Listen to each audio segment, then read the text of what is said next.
আসসালামু আলাইকুম। আশা করি সবাই ভালো আছেন। আলহামদুলিল্লাহ, আমিও ভালো আছি। আপনাদের মাঝে আসছি, দুইটা কথা বলবো।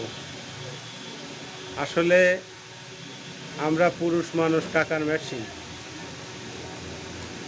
আমরা টাকা ইনকাম করতে পারলে সবার কাছে ভালো, সবার দিতে পারলে সবার কাছে ভালো। বউ, ছেলে বিলে, আত্মীয় স্বজন, বন্ধু বান্ধব, যে যেখানেই আছে, দিতে পারলে ভালো, না দিতে পারলে খারাপ। আজকে দেখেন, ছেলেবিলে এক চাচা চাকরি করতেন, না বললে নয় তাই বলছি। এক চাচা চাকরি করতেন, চাচার চাকরি রিটায়ারমেন্টে আসলো।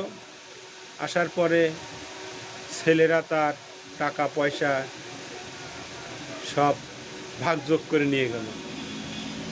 চাচা আসলে মনে করলেন, আমি এখন বিরুদ্ধ বয়স, তারা আমার দেখলে খাদ্য দিলে টাকা ঠিক আছে, তারা নিয়ে গেছে, ভালো হয়েছে, সবার ভাগ করে দিয়ে দিয়েছে। যখন টাকা সবাইকে ভাগ করে দিয়ে দিয়েছে, টাকা যখন তারা নিয়ে নেছে, নিয়ে নেওয়ার পরে ওই চাচার দেখেন কি দুর্দশা। চাচার আর কোনো ছেলেরা খাতে দেয় না। বড় ছেলের কাছে গেলি, বড় ছেলের বউ আর বড় ছেলে ঝঞ্ঝাট করে, গ্যামদাম করে, খেদাও তোমার বাপের, খাতে দিতে পারবো না। মাইজে ছেলের কাছে যায়, মাইজে ছেলেও সেম একই, দুইজনে স্বামী স্ত্রী গ্যামদাম করে, খাতে দিতে পারবো না। ছোট ছেলের কাছে গেলি, ছোট ছেলেও সেম একই জিনিস, সবাই গ্যামদাম করে। এখন চাচা আসলে মানে তার কোনো উপায় নেই। চাচা তখন দুঃখের জ্বালায়, কষ্টের জ্বালায়, কি করবে চাচা? তখন চাচা একটা রিক্সা নিয়ে চাচা রিক্সা চালায়। যখন চাচা রিক্সা চালায়, রিক্সা চালাতে চালাতে চাচার বয়স হয়ে গেছে, সে তো আর আগতে পারে না, খুব কষ্টে চালায়। তখন ওই ওনার রিক্সায় একদিন একজন ভদ্রলোক উঠলো। ওঠার পরে বলছে, চাচা তোমার রিক্সায় তো আসলে যাওয়া যাবে না, তুমি মুরব্বী মানুষ, তোমার রিক্সায় গেলে তুমি তো আগতে পারবা না।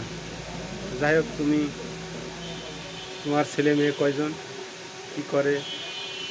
তখন সব বললো চাচা। বলার পরে বলছে, কেন তুমি টাকা, পেনশনের টাকাগুলো ছেলে মেয়ে দিয়ে দিছাও? তোমার টাকাগুলো তুমি যদি আটকায় রাখতে, তাহলে আজকে তোমার জীবনে এই দুর্দশা হতো না। তখন চাচার বললো, চাচা তোমার আর রিক্সা চালাতে হবে না, তাহলে আমি কি করবো? কাছে তোমার দুটো ডাল ভাত খাতে পারলি তো হবে। কাছে হ্যাঁ, আমি দুটো ডাল ভাত খাতে পারলেই আমার হবে, তো চলো তোমার নিয়ে যায়। তখন ওই চাচারে নিয়ে যে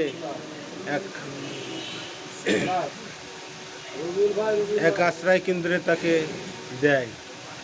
দিয়ে ওই লোক ওনারে বলে, এই চাচার দিকে খেয়াল রাখবেন সবাই।